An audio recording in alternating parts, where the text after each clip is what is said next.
Deadlifting 101. So maybe you've been to the gym and you're like, how do I actually deadlift, right? I want to make sure I'm doing it correctly. And if you're athletic and you do deadlift, then I still challenge you. Are you doing it correctly and properly?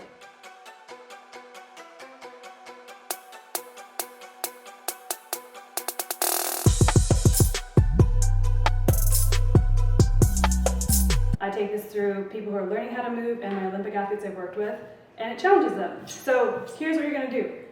Without a trainer, right, on your own, I want you to grab a long pole, broomstick, a golf club, a hockey stick, something that's long, and you need a wall, those two things. This is gonna help you provide the feedback as if a therapist or a strength coach was there for you, okay? Now, you're gonna take this, whatever you have, dowel or broomstick like I have, and you're gonna place it on behind you.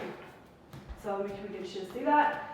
Now, you can have it top hand over, you can have one hand hold it, you can do both hands, it doesn't matter, but what does matter is these 3 points of contact. So you need to have the broom touch your sacrum area, okay? Not your low back, your sacrum.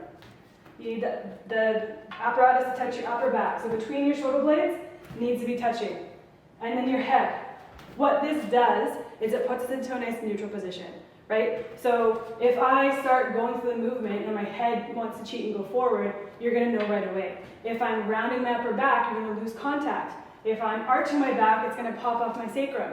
So this helps you get into a nice neutral position for the deadlift. And anytime you're picking up weight, I don't care if it's groceries or you're lowering down boxes, you need to be in a nice neutral spine to protect your back, okay?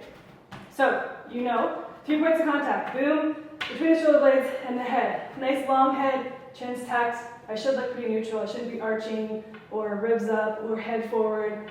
If this is uncomfortable for you, you just need to practice it over time. So with time it will get comfortable, but it might not be comfortable if you're used to kind of like this motions. So shoulders are back, hold it however you want.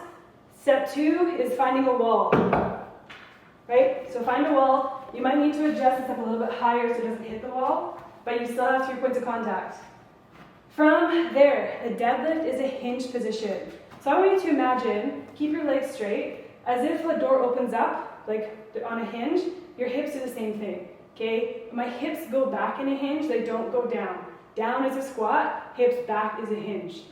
We need to have a nice neutral spine, and the hip hinge motions, if someone's like karate chopping you in the hips to make a safe deadlift. So where the wall comes in is you're gonna start like an inch or 2 away from the wall. You're gonna have a soft knee bend. 3 points of contact. From here, your knees stay the same. So they're not straight, they're not bent, a very soft knee bend. From here, your hips go back to touch that wall. So if my pole's in the way, just move it out of the way.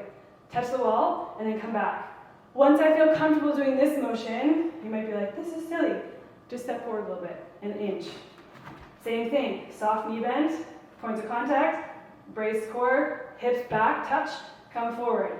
You're gonna go as far as you can, where you can still maintain a very soft knee bend, so they're not getting more bent, okay? 3 points of contact, touch, and come forward, right? And you're mimicking the hinge style of the deadlift.